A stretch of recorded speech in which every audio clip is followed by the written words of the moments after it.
After drinking a bottle of top shelf tequila, my wife started talking about giving me a blowjob. It got me thinking, we should really drink tequila more often.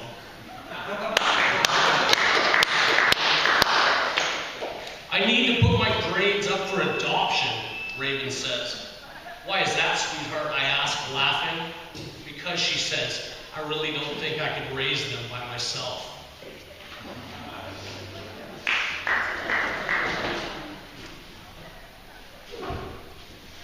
We were drunk in the heart of the Vegas Strip when we stumbled into the piano bar. It was in the middle of the most gorgeous Chopin concerto. When I realized the pianist was playing the keys with his dick. Holy shit, honey, I said. That guy's cock must be at least 13 fucking inches. My wife just shrugged her beard, laughed, and said, yeah, and he plays a better piano than you too.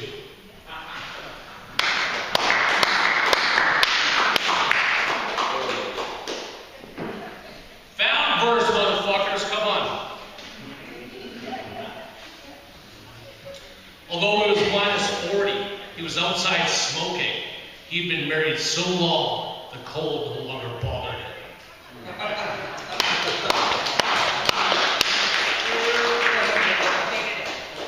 When Carl's wife passed away unexpectedly, I didn't know whether to send my condolences, my congratulations, or to ask if he needed help with an alibi.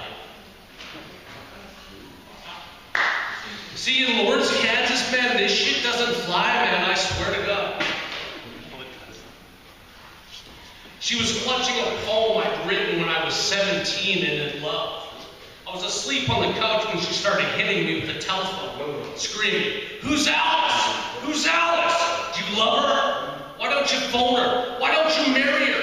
Who's Alice?" I shielded myself from her blows as best I could and thought about Alice, her blue eyes, her gentle nature, her small, perfect breasts. I wondered where she was and if someone was beating her for things she'd written about me. Wow.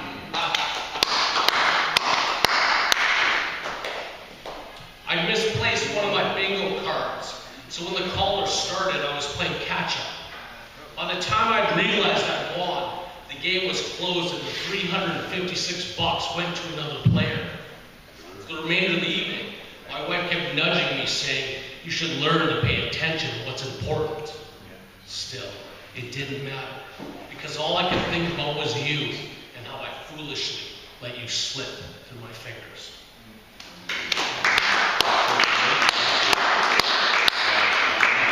Just for the record, the Sandra Dawn poems, they definitely don't fly in fucking Lawrence. So here's one now. "You and I are soulmates," Sandra Dawn said. "I found you in this world, and I'll find you in the next, and the next, and the next. I will never stop looking. I will always find you." "There you go," I said, again with the threats.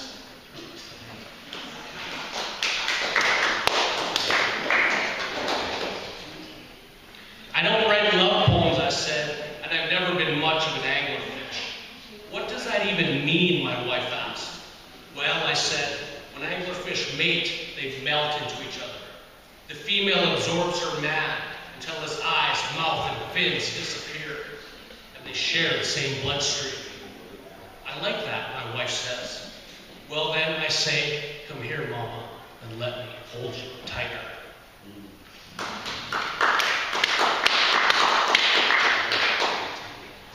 Strange. It's not the big moments in life that terrify us, but rather the small, ordinary ones. I can stand in front of 300 people and read poetry, yet my knees shake when I lean in close and whisper and kiss you good night.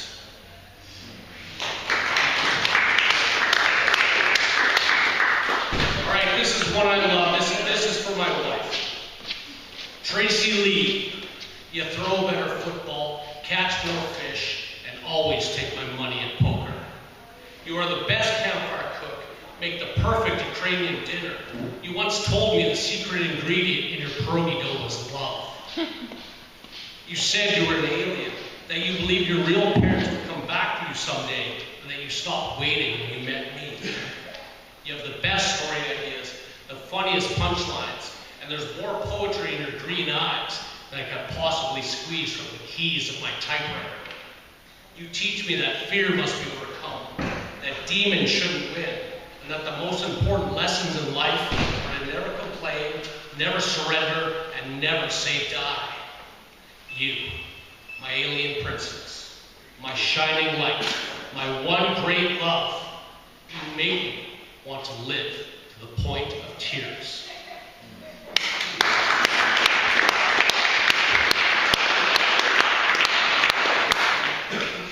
When the human skull was passed around the lecture hall, the speaker encouraged us to listen and let it whisper its secrets, then to say the first thing to the person sitting next to us. When it was my turn to pass the skull, although I had intended to lighten the mood by saying something funny, as I placed it in her hands, all I could think to say was, "You're next, motherfucker."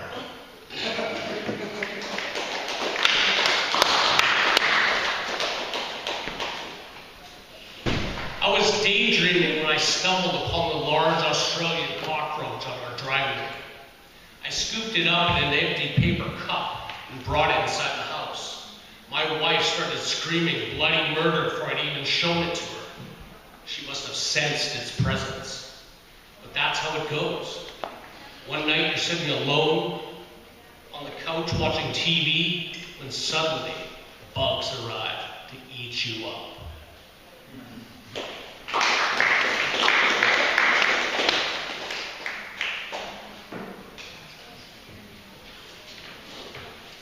I had a couple of requests tonight, but I didn't bring the shit, so fuck it. It was the middle of the night when my daughter started screaming about the bugs in her bed. I entered her room and found one solitary ladybug crawling across her blanket.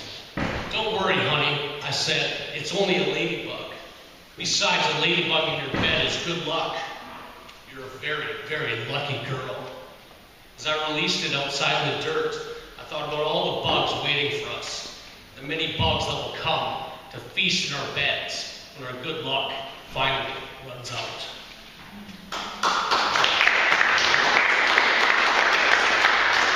Bigger, stronger, faster. It was his mantra. He said it often. He believed it. It was, in fact, the last thing Lou said right before he dropped dead of a heart attack in the street. Bigger, stronger, faster. Just like that.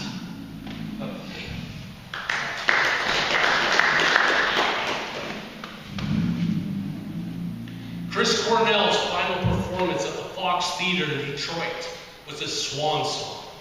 Cornell had never sounded better. It's believed he blew out his voice that night. Whether or not it's true doesn't matter. There wasn't going to be any encore.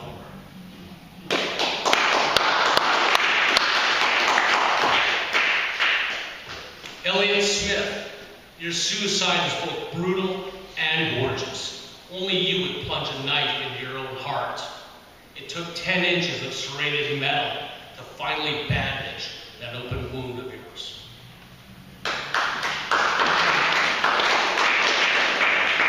Let me kill Mr. Lemmy. The odds were stacked. The deck was loaded. The house was against you. Yet, even with death's hand on your shoulder, when they moved your favorite slot from the rainbow to your apartment, you kept playing for the big payout, even knowing all along you were born to lose.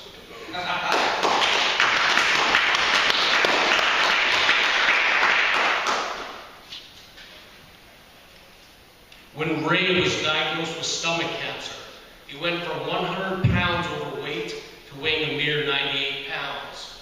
When his friends and family talk about Ray, they talk about how cancer ravaged him, but how quickly it devoured him, and how in the end it didn't seem like Ray at all. When I talk about Ray, I talk about the times he helped me shovel my truck from the snowbank, how we drank those beers that time, when he showed me the albums in his garage, and how he was one of the nicest, kindest, most generous individuals I ever met. When I talk about Ray, I never talk about cancer.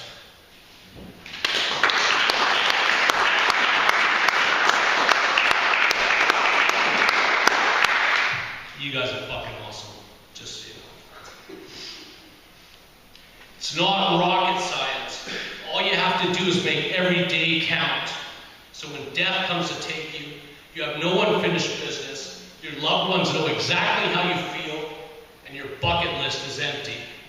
No regrets. The end will arrive soon enough.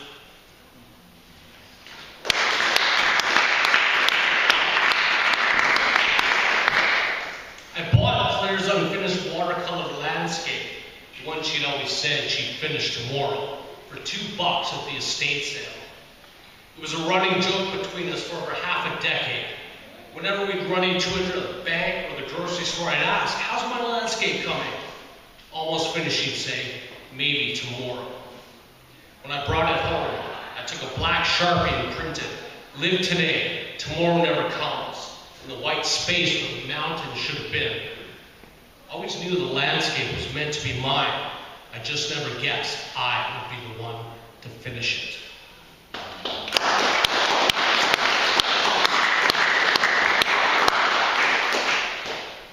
Where was I before I was born? My son asked. You are part of me, I answered. Where will I go when I die? You will again become a part of me. We've always been together. We'll always be together. Will you bring me back to life when I die? My son asked. Yes, I answered. I'll always bring you back to life. And if you die, he says, I'll bring you back to life. Then you will be my daddy, I say. Yes, he says, happy in this thought. Wonderful, I say, thankful that the serious questions have passed. As my son runs back outside to play, this question of nothingness surfaces like an ugly, unseen monster. And I think, if only it were that simple.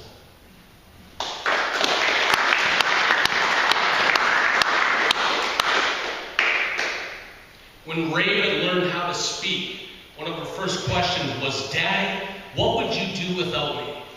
At the hospital, as the anesthesia took effect, she let her long, wheezing groan before a tiny body went limp in my arms.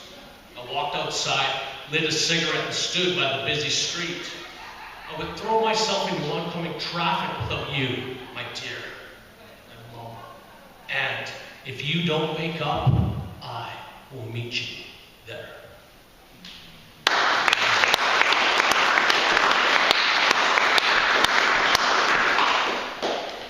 Listening to the Old Idea CD in the Chevy, Raven asked, is this that guy who likes to talk instead of sing? Yes, I say. His name is Leonard Cohen. He sounds ancient, she says. How old is he? He's turning 79 this year, I say. That's really old, she says. He's going to die soon. Well, then every birthday must be pretty special for him, I say. What would you write on his birthday card? Raven thinks for a minute, then says, happy birthday, Leonard. Don't look into the light.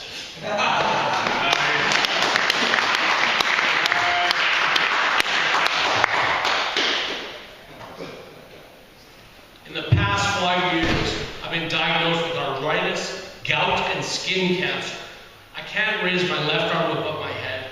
My lungs operate at 37% capacity, and I hobble around with my cane like an old woman. My doctors have already given me an expiration date. But tonight, with a bottle of Patron, a full pack of cigarettes, and a song in my heart, I swear to fucking Christ, Kansas City, I ain't never gonna die.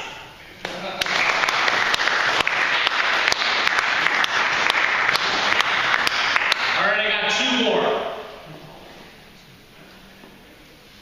And you guys fucking rock. I want my funeral to be a party. No dressing in black, no veils, no boo fucking who. I want music, dancing, booze, balloons, and drugs. Put a bottle opener in my casket, pack it with ice, and turn it into a beer cooler.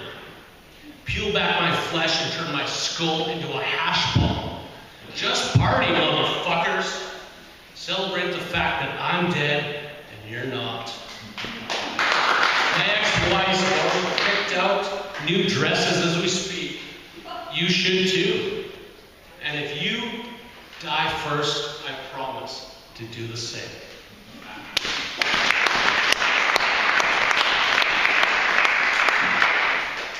Death, for some, happens quick, like a cosmic snap of the fingers. For others, it lingers, slowly devouring every little bit that comprised you. But life sure was fun while it lasted, wasn't it?